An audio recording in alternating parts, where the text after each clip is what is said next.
मैं डॉक्टर रेखा जोशी नितिन क्लासेस में आपका हार्दिक स्वागत करती हूँ। व्याकरण के सीरीज में यह हमारा 11वां अध्याय है। इससे पहले हमने पिछले जो वीडियो में हमने शब्द रूप की चर्चा की थी और उसमें पुल्लिंग के बारे में, स्त्रीलिंग के बारे में और नपुंसक लिंग के बारे में आपको बताया था। वो संज्ञा शब्द के बारे में था कि भाई संज्ञा शब्द में किसी नाम को बताना, किसी स्थान के नाम को बताना, वही संज्ञा कहलाती है। तो वो संज्ञा के रूप तो उसी तरह चलेंगे, लेकिन इसमें भी सिर्फ अकारांत ही चलेंगे।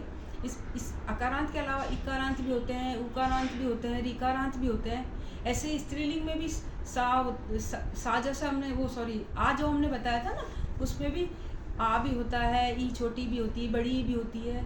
नपुंसक लिंग में भी होते हैं वर्ड्स, उसमें भी कुछ तो पुल्लिंग की तरह ही उसकी वो रूप चलते हैं और किसी में बस वो दो परिवर्तन जो आपको बताए थे ना, प्रथमा और द्वितीया, वो परिवर्तन होता है उसमें। आज हम उसी संज्ञा सब तो हो गया हमारा। अब हम सर्वनाम के बारे में बताएंगे कि सर्वनाम में कैसे इसको प्रत्यय लग के किस तरह से उसका रूप बनता है, धातु किस तरह से लगाई जाती है। आज हम सर्वनाम के बारे में बताएंगे। सर्वनाम किसे कहते हैं? जो शब्द संज्ञा के स्थान पर आते हैं। जैसे हम कहते हैं राम, संज्ञा हो गया, लेकिन अगर हम कहेंगे वह, तो वह सर्वनाम होगा। तो सर्वनाम के जिस तरह से वो चलते हैं शब्द रूप, वो आज मैं आपको बताऊंगी कि शब्द रूप उसके किस तरह से चलते हैं। इसमें तो जो इकारांत उकारांत जो आपको मैंने बताया ना, वो आपको किसी भी व्याकरण की किताब में से आसानी से मिल जाएंगे। अभी एक एक को बताना इसमें संभव नहीं हो पाएगा, इसलिए आप व्याकरण की सहायता से उनको याद करिए। कंठस्थ तो आपको करना ही पड़ेंगे, है ना। आज हम सर्वनाम पढ़ते हैं और सर्वनाम में जैसे मैंने आपको बताया ना, स शब्द होता है। एक होता है सा कहते हैं लड़की को, कोई लड़की जा रही है। एक होता है तत् शब्द, जिसे कहते हैं पुल्लिंग नपुंसक लिंग शब्द, जैसे फल है और है, बताया था आपको मैंने। आज सर्वनाम के बारे में बताऊंगी, सर्वनाम शब्द का कैसे शब्द रूप चलते हैं, है ना। कुछ करें अपनी कक्षा। आपने पहले बताइए, आपने कल का वो संज्ञा याद किया है नहीं की?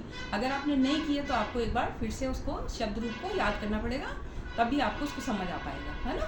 अब सर्वनाम करते हैं आज सर्वनाम में हम सबसे पहले लेते हैं स शब्द। सही बोलते हैं ना, किसी भी लड़के को भी बोलेंगे तो लड़की को भी सही बोलेंगे, भाई वो सा और वो सह। इस वो अकारांत वाकारांत, ये अभी अपन ने देखा ही था स्त्रीलिंग का किस तरह से वर्ड बनाए थे, है ना।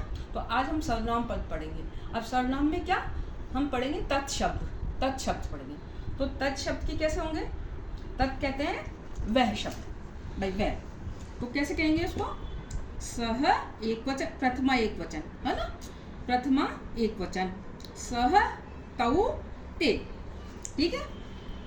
फिर द्वितीय कर्म तम तौ ताम, फिर करण तृतीया तेन ताभ्याम तई, चतुर्थी तस्मै ताभ्याम तेभ्य, पंचमी तस्मात् ताभ्याम तेभ्य और षष्ठी तस्य तयो तेषाम, सप्तमी तस्मिन तयो तेषु। इसमें संबोधन नहीं होता है, जिस तरह से अपन संज्ञा में करते हैं ना, किसी को बुलाते हैं, इसमें संबोधन नहीं होता है, ठीक है। अब ये क्या, जिस तरह से हमने ये तत् के रूप चलाए हैं ना, उसी तरह से नपुंसक लिंग में किस तरह से होंगे? नपुंसक लिंग में होंगे तत् ते तानि, है ना। और फिर वही तेन ताभ्याम तई, इसी तरह से, है ना। अच्छा, अब ये तो हुआ पुल्लिंग और नपुंसक लिंग। अब स्त्रीलिंग में हम क्या करते हैं? स्त्रीलिंग में करते हैं सा ते ताह, ताम ते ताह, तया ताभ्याम ताभी, तस्यै ताभ्याम ताभ्याम, फिर तस्या ताभ्याम ताभ्य, फिर तस्या तयो तासाम, फिर तस्याम तयो तासु। इस तरह से होंगे, संबोधन नहीं होगा, है ना। अब जैसे इस तरह से हमने चलाया ना, उसी तरह से एक वर्ड होता है कह वर्ड। कह वर्ड जो होता है ना, किसी भी प्रश्न चिन्ह के लिए होता है। जैसे हम किसी को भी अगर कोई सेंटेंस है, हम उससे पूछते हैं भाई क्या, क्यों, तो उसके लिए जो किम शब्द जो आता है, उस किम के भी इसी तरह से चलेंगे। कह कौ के, कम कौ का, और वही ऐसे कम के का, ठीक है, कम के कानी, ठीक है, सत्य तानी, जिस तरह से वैसे कम के कानी। और इसमें चलेंगे वही, जैसे सा था ना, ता ते तानी, ठीक है, समझ में आ गया आपको? ता ते ताह स्त्रीलिंग में।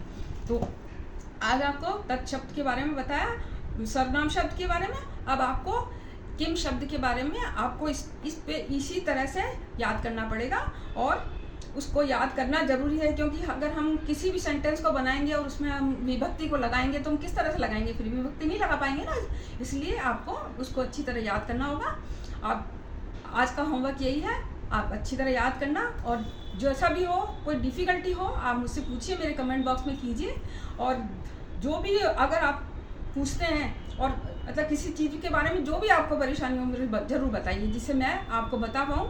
और मेरे कमेंट बॉक्स में करिए और मेरे इस चैनल को लाइक कीजिए और सब्सक्राइब कीजिए। आज के लिए इतना काफ़ी। नमस्कार।